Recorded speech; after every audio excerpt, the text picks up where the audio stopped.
Merci, merci. Alors, je vais juste attendre un petit peu. Il y a quelques personnes encore à l'extérieur. OK. Alors, merci à vous tous. Bienvenue à cette ouverture officielle du local de campagne d'Hélène Michaud. Merci d'être là, vous tous. Merci aux bénévoles qui font la préparation de cet événement-là.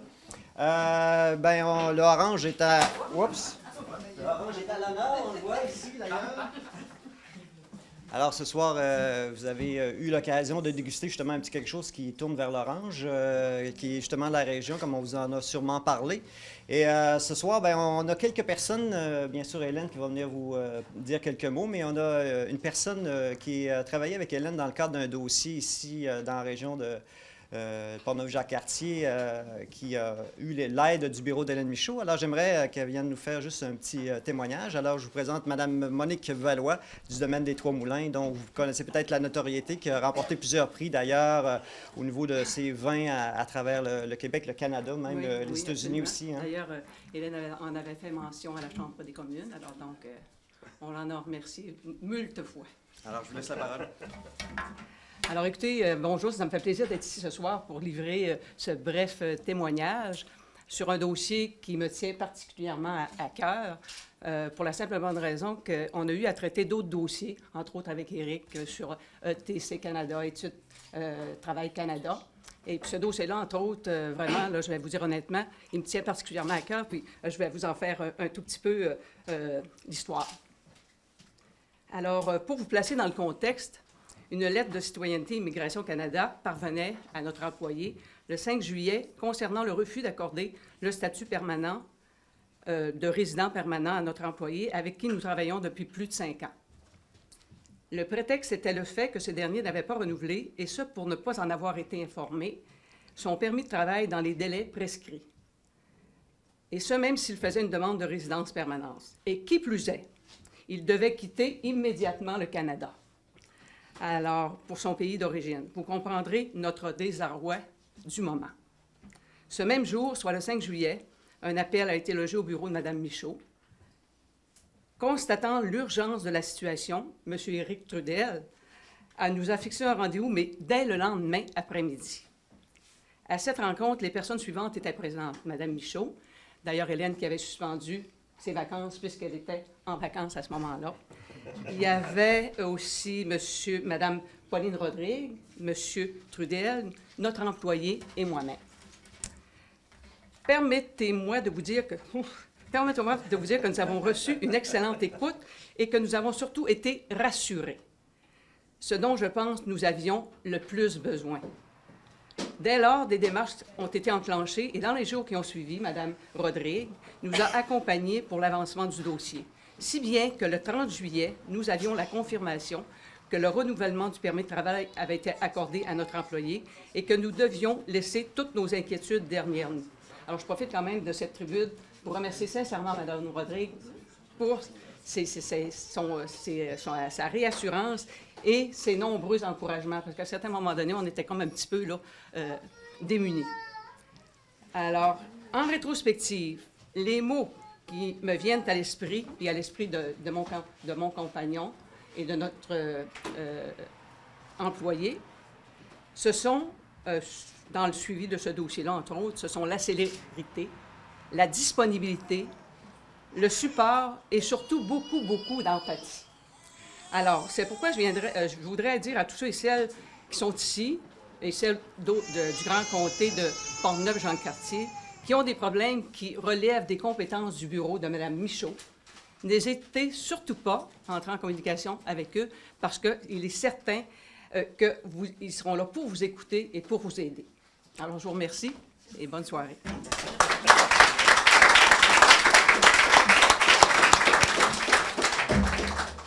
Alors, merci beaucoup, Mme Valois. Effectivement, ça, c'est un des exemples, de nombreux exemples qui se passent au bureau. Nous avons à traiter plusieurs types de dossiers qu'on a eu durant les 4 dernières années. Bien sûr, l'aspect aussi qu'on a une base militaire dans la circonscription. Il y a eu quand même aussi plusieurs dossiers militaires qui ont été traités. L'immigration, l'assurance-emploi, Revenu Canada. Alors, ce sont tous c'est des choses qu'on n'en voit pas dans les journaux nécessairement, qui ne sont pas publicisées, mais c'est des choses importantes qui sont faites aussi dans le comté. Maintenant, pour parler peut-être plus de l'aspect travail en chambre, travail à Ottawa, nous avons un collègue d'Hélène qui est avec nous, qui est d'ailleurs à sa 4e élection maintenant, Monsieur Raymond Côté, qui est de Beauport, circonscription de Beauport-les-Moilous.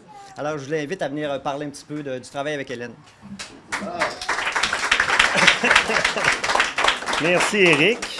Écoutez, Madame Valois, je voyais votre nervosité. Bravo pour votre courage, mais je peux vous dire que même après 4 campagnes électorales, on a encore un petit peu des papillons dans l'estomac quand on s'adresse aux gens. Hein? Je peux vous dire, j'ai perdu l'habitude.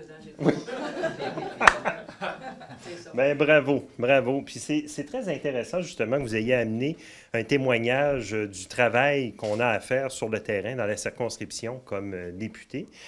Parce qu'il y a évidemment aussi le travail parlementaire. Mais moi, je voulais aborder tout d'abord un aspect, on va remonter un petit peu plus loin dans le temps, dans le cas d'Hélène. Vous savez, c'est de longue date que je la connais. Hein? Et vous savez, bon, je suis à ma 4e campagne électorale, Hélène à sa 3e. Je la bats de ce point de vue-là. Deuxième? J'ai aidé Denis. Ah oui, c'est vrai, tu as raison. Et, mais par contre, elle me bat sous un autre aspect. Vous savez, j'ai pris ma carte de membre du NPD en octobre 2004 et Hélène l'a pris quelques semaines avant moi. Alors, elle est plus expérimentée que moi avec le NPD.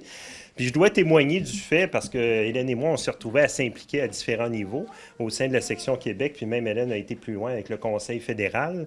On s'est retrouvés à travailler justement dans les moments creux que le parti traversait ici au Québec pour soutenir le mouvement et s'assurer que ça aille beaucoup plus loin. Ça fait que je peux témoigner du fait qu'Hélène a défendu notre cause depuis des années afin que le parti émerge au Québec. Mais au-delà de ça, évidemment, en Chambre, on était tous une belle cohorte, les 7 députés de la région de Québec à arriver à Ottawa, à devoir s'habituer à un nouvel environnement, puis surtout à faire face au défi de vous représenter. Et je peux vous dire qu'Hélène, bien évidemment, Hélène s'est retrouvée comme fille de militaire à aller un peu partout. Elle est parfaitement bilingue.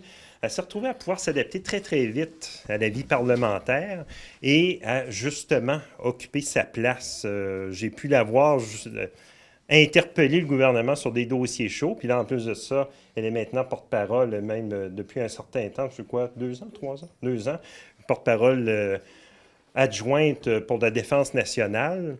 Vous savez, c'est une partie qu'on voit trop peu, malheureusement, de notre travail, mais c'est une partie essentielle parce que dans tout système démocratique, dans une caractéristique fondamentale de nos institutions, c'est que le parti au pouvoir, le gouvernement, doit rendre des comptes à l'ensemble de la population et ça fait partie de notre rôle en tant que parlementaire, en tant que membre de l'opposition, d'exiger cette reddition de comptes et que cette reddition-là ne soit pas simplement de forme, mais une reddition de comptes de qualité. Alors, je n'ai pas d'anecdote vraiment savoureuse à raconter. Tu y tiens pas? Non, c'est pas exactement une petite fille tranquille, c'est une... Non, Hélène... Non, je te parle pas de ta vie privée. Non. Non, Hélène, c'est une femme qui sait tenir sa place puis qui montre beaucoup d'éloquence et qui s'est faite très rapidement respecter par l'ensemble de ses collègues, tous partis confondus. Et puis, on a pu le voir justement dans les derniers temps, alors qu'elle parlait évidemment des questions liées à nos vétérans et à nos femmes et à nos hommes sous les armes. Puis évidemment, dans le dossier aussi du côté de Shannon, de la contamination au TCE. Alors, écoutez, je me réjouis grandement que vous soyez aussi nombreux pour venir appuyer Hélène ce soir. Ça nous permet en prime d'avoir chaud. Mais ceci dit, je vais laisser la place à la vedette de la soirée. Alors, ma chère Hélène, à toi, à prendre le micro. Merci.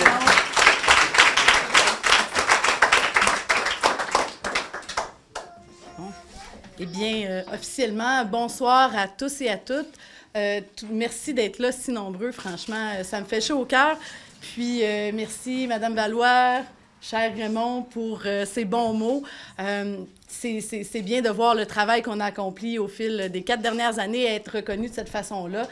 Merci, puis merci à mon équipe, bien sûr, qui m'a appuyé pendant ces 4 années-là pour y arriver. Alors, c'est vraiment une belle énergie qu'on voit ce soir. Vous êtes souriants, optimistes, motivés. C'est franchement un plaisir de vous voir et d'inaugurer le bureau avec vous.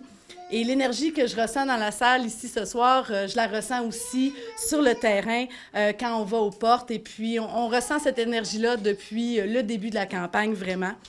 Et le fait que vous soyez si nombreux ce soir, je pense que c'est une claire démonstration que les citoyens et citoyennes de Portneuf-Jacques-Cartier en ont assez des conservateurs et puis ils ont soif de changement. Oui.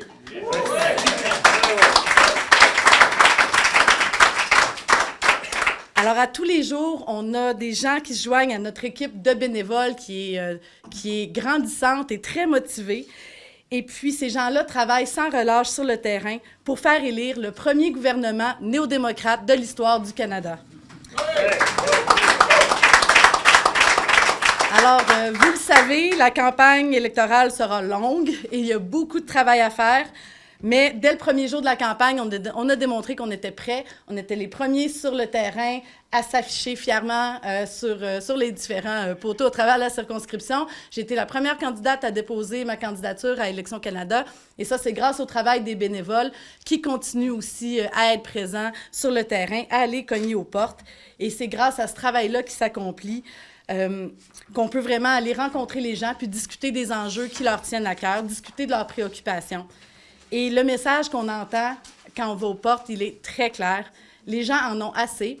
Ils veulent se débarrasser des conservateurs de Stephen Harper au plus vite. Et pour eux, Tom Mulcair et l'équipe du NPD sont les mieux placés pour y arriver. Depuis plus de 4 ans maintenant, je me fais la voix des citoyens et citoyennes de Portneuf-Jacques-Cartier à Ottawa et je suis très fière de mon bilan. À peine 1 an après mon élection en mai 2011, j'ai déposé une motion à la Chambre des communes pour demander au gouvernement fédéral de procéder rapidement à la décontamination de la nappe phréatique à Shannon et de venir en aide aux victimes de la contamination au TCE. Et mes collègues et moi, on a aussi obtenu une enquête de l'Ombudsman de la Défense au sujet de l'explosion qui a coûté la vie à 6 cadets à Valcartier il y a près de 40 ans. Alors, ils ont attendu plus de 40 ans pour avoir des réponses, pour être pris en considération par le gouvernement, mais c'est grâce au travail de mes collègues et moi qu'ils ont enfin pu obtenir cette reconnaissance-là. Et puis, depuis le début de mon mandat, je travaille aussi en collaboration avec les élus municipaux, les organismes de chaque communauté pour les appuyer dans le cadre de leurs différents projets. Et j'ai ardemment défendu les enjeux qui étaient importants pour les citoyens de ma circonscription, mais qui sont totalement ignorés par les conservateurs. Alors ici, on peut penser à l'aérodrome de Neuville ou au quai de Portneuf, par exemple. Puis parlant du quai, j'ai entendu des promesses faites par le candidat conservateur récemment. Je me demande vraiment comment il pense qu'on va le croire, premièrement, et comment il pense qu'il peut promettre de régler ce dossier-là, alors que ça fait des années que les conservateurs refusent de travailler avec la municipalité dans le dossier, refusent de s'entendre autant pour les réfections qui sont nécessaires au quai ou pour tout ce qui concerne la cession du quai. En fait, pire que ça, les conservateurs viennent de mettre en vente le quai de Portneuf au plus offrant, alors qu'ils savent très bien que la municipalité a un projet récréotouristique qui pourrait devenir un moteur économique pour la région. Alors, c'est franchement incohérent et je pense qu'il n'y a personne qui croit à ce genre de paroles creuses-là à partir de maintenant. Après avoir été une opposition officielle forte et efficace, le NPD, on a démontré que, contrairement aux conservateurs, on a les intérêts des familles canadiennes à cœur et qu'on peut obtenir des résultats concrets pour elles. Tom Mulcair est le seul chef de parti qui a l'expérience nécessaire pour remplacer Stephen Harper et il est prêt à amener du vrai changement à Ottawa. Puis je fais confiance à Tom, puis je suis très fière du plan présenté par le NPD. On a proposé plusieurs mesures pour faire croître notre économie tout en protégeant l'environnement. Nous avons un plan concret pour favoriser la création d'emplois et venir en aide à nos PME, qui sont le principal moteur de notre économie. Et on est aussi le seul parti qui a présenté une stratégie pan-canadienne pour les aînés, afin de nous assurer qu'ils puissent prendre leur retraite et vieillir dans la dignité. Après une décennie sous le règne de Stephen Harper, il est clair que son plan ne fonctionne pas et il est clair que nous méritons mieux. Le 19 octobre prochain, nous aurons enfin la chance d'élire un gouvernement qui sera au service de tous les Canadiens et qui aidera les familles de la classe moyenne à joindre les deux bouts. En travaillant, ben oui.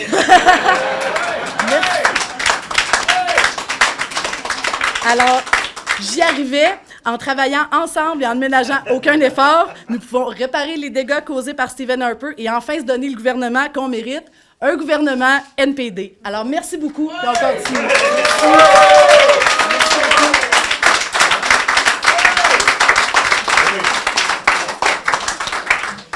Alors, merci à toutes les personnes qui ont pris la parole. Merci à vous d'être là, chaleureusement, effectivement, d'être avec nous.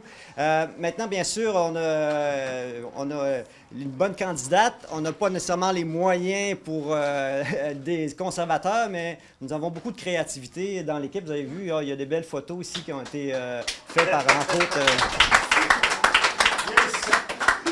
autres, par M. Pierre Choquette, qui a fait plusieurs photos et ça a été... il y a plusieurs choses ici qui ont été faites avec créativité. On a bien sûr quand même besoin de sous, vous savez, besoin de votre aide à ce que ce soit, vous pouvez nous aider de différentes façons, que ce soit à vous procurant des pancartes. Vous savez, on a des pancartes comme celle-ci qui peuvent vous être données. Si vous voulez mettre ça devant chez vous, bien pour bien faire avoir la bonne visibilité pour Hélène.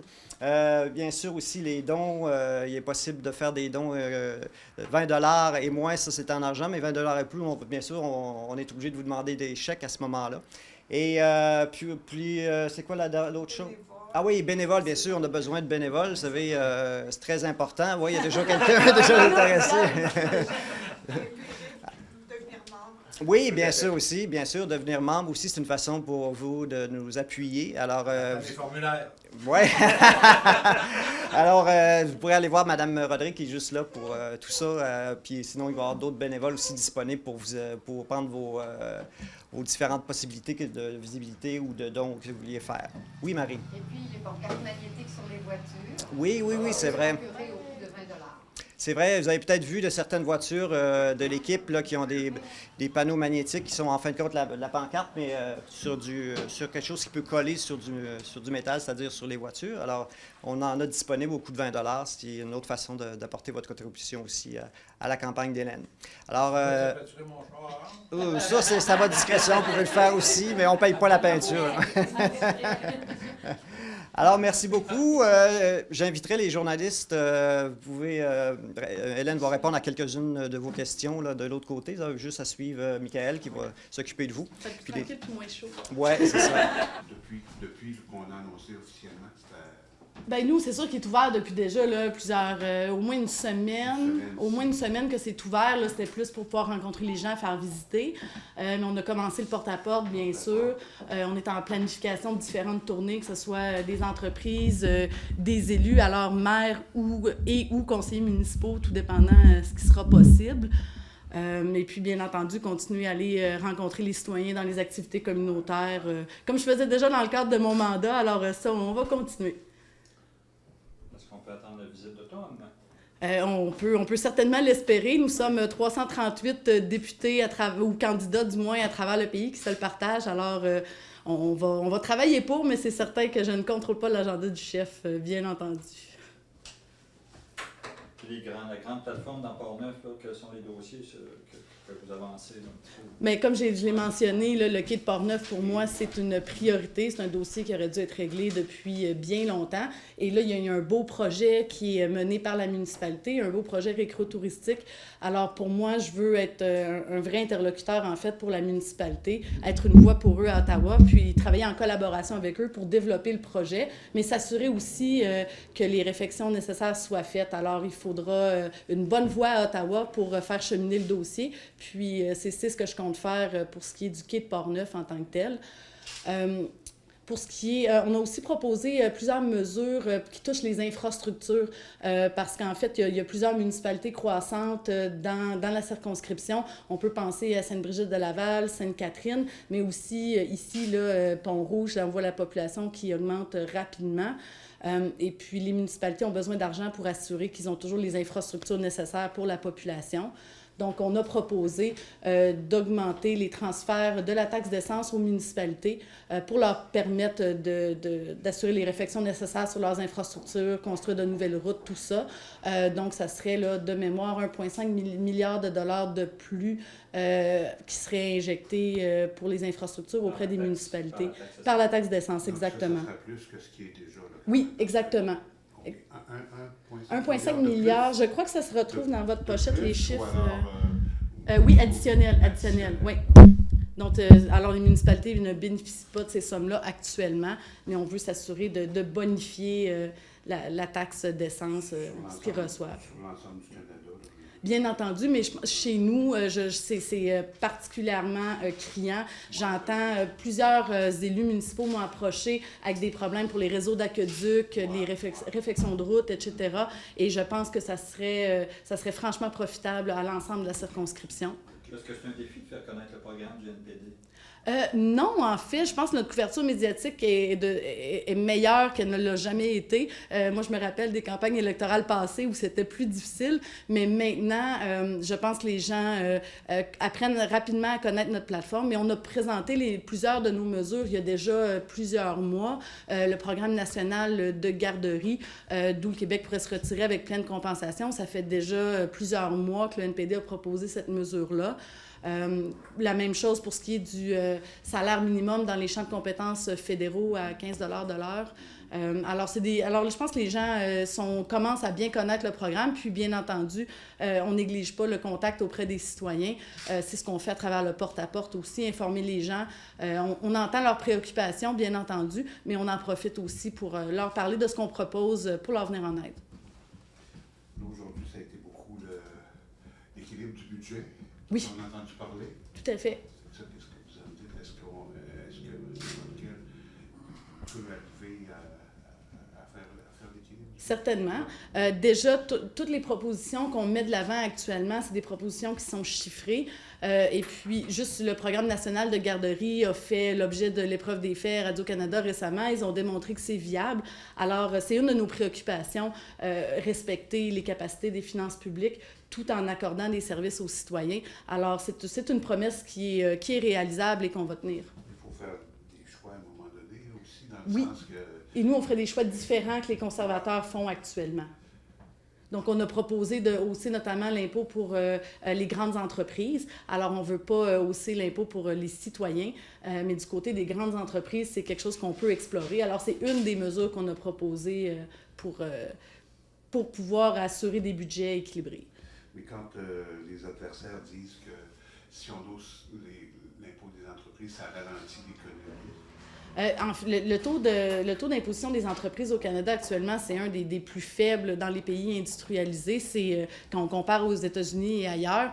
Alors, il y a moyen de stimuler l'économie. Il ne faut pas oublier les PME. Les PME, c'est les grands créateurs d'emplois dans notre économie. Puis, on a proposé plusieurs mesures pour leur venir en aide. Donc, nous, on a proposé de faire passer de 11 à 9 % le taux d'imposition pour les PME. Donc, en fait, ça serait de 1 % dans le premier budget et ensuite, on diminuerait d'un autre pourcent quand les finances publiques le permettraient. Alors ça, c'est une des mesures qui peut permettre aussi de venir en aide à nos entreprises. Alors, les grandes entreprises, mais là, c'est l'inverse. Ça va passer de quoi à quoi à ce moment-là? Il faudrait que je vous revienne pour le chiffre. Je ne l'ai pas en tête actuellement, mais je peux vous le fournir aujourd'hui. Ça de 2 points aussi? Malheureusement, je sais là, je suis désolée, ça m'échappe. J'ai beaucoup de chiffres en tête, mais je vais vous fournir l'information, ça va me faire plaisir. Parce qu'on a sorti le chiffre, là, j'ai juste un petit blanc. Ce qui est du bureau, on en a parlé un petit peu dans le petit discours tantôt, c'est que vous avez beaucoup d'actions qui ne paraissent pas, effectivement. Est-ce que vous avez quantifié ces actions-là? Est-ce que vous avez le nombre de personnes qui viennent vous voir, des choses comme ça? C'est quelque chose qu'on a évalué. Là, encore là, je pourrais vous fournir des chiffres plus concrets rapidement, mais c'est plusieurs centaines de citoyens, en fait, au fil des années, qui sollicitent eux-mêmes les services, mais on a aussi fait des approches auprès des citoyens à travers notamment les séances d'information pour le crédit d'impôt pour les personnes handicapées. Ça a généré plusieurs milliers de dollars dans les poches de citoyens à travers la circonscription. Plusieurs personnes ne savaient pas qu'ils avaient accès à ce crédit d'impôt-là. Ils ont reçu plusieurs milliers de dollars parce qu'ils pouvaient retourner en arrière de 10 ans. Mais il n'y avait jamais un député fédéral auparavant qui avait fait cette approche-là d'informer les gens. Lequel crédit d'impôt? C'est crédit d'impôt pour les personnes handicapées. OK. Puis, on a aussi ouvert un bureau itinérant dans la Jacques-Cartier, parce que, comme vous le savez, la circonscription, le territoire est très grand. Donc, on a permis de rapprocher les services de notre bureau des citoyens de ce côté-là. Encore là, c'était quelque chose qui n'avait jamais été fait, mais c'est un projet qu'on a décidé de partir ici. Ça a très, très bien fonctionné. C'est un service qui est grandement apprécié par les citoyens de la Jacques-Cartier. Est-ce qu'après 4 ans, vous considérez que vous connaissez très bien la circonscription? C'est De- différent de ce que vous êtes arrivé? Certainement. J'y habite depuis quelques mois après mon élection, en fait. J'ai parcouru la circonscription de long en large. J'ai participé à énormément d'activités communautaires, des rencontres auprès d'organismes avec les élus. Alors, je pense que ma connaissance du comté, elle est très grande. Je me considère portnevoise maintenant que j'habite à Neuville depuis plusieurs années. Franchement, l'accueil des gens aussi a été incroyable pour moi. Ils ont été très ouverts et puis m'ont laissé le temps de faire ma place, d'apprendre les rouages. Et puis, je pense que maintenant, j'ai appris à mériter leur confiance. On travaille pour continuer à la mériter. C'est une longue campagne. Vous savez Oui. que ça joue souvent au niveau des chefs. Oui. Donc, vous allez vous ajuster en cours de route. Là, les sondages sont favorables au NPD dès le départ, ce qui n'était pas le cas il y a 4 ans. Donc, c'est un peu différent. La campagne, elle est entièrement différente, mais les sondages, c'est un coup de sonde à un instant de la campagne. On est encore très tôt, alors c'est motivant, c'est encourageant pour l'équipe, pour les bénévoles, mais on prend rien pour acquis. Puis on continue à être présent sur le terrain, continue à être disponible pour entendre les préoccupations des citoyens, les enjeux qui leur tiennent à cœur. Et puis on va continuer le travail. Le vrai sondage, c'est le 19 octobre, alors on va continuer jusqu'à la fin. Justement, sur le terrain, c'est quoi ce que vous faites présentement? Ça va du porte-à-porte, j'imagine. Puis aussi, c'est quoi que les gens vous disent présentement? Actuellement, c'est certain que beaucoup de rencontres se font à travers le porte-à-porte, mais aussi à travers les événements communautaires. Il y en a énormément. Pour plusieurs personnes, on est encore en vacances, encore dans l'été, alors il y a beaucoup d'occasions de rencontrer les gens. Mais le message que j'entends, c'est que les gens en ont assez des conservateurs. Ils veulent se débarrasser au plus vite. Les gens, c'est une des premières élections, j'ai été bénévole longtemps, c'est une des premières élections que je vois où les gens ont hâte d'aller voter. Ils ont enfin trouvé une option pour remplacer les conservateurs. Tom Mulcair, il est prêt. Il a démontré qu'il maîtrise bien ses dossiers et il a l'étoffe d'un premier ministre. Alors, les gens, ils ont hâte d'aller voter puis se débarrasser des conservateurs. C'est vraiment le message que j'entends à la majorité des foyers.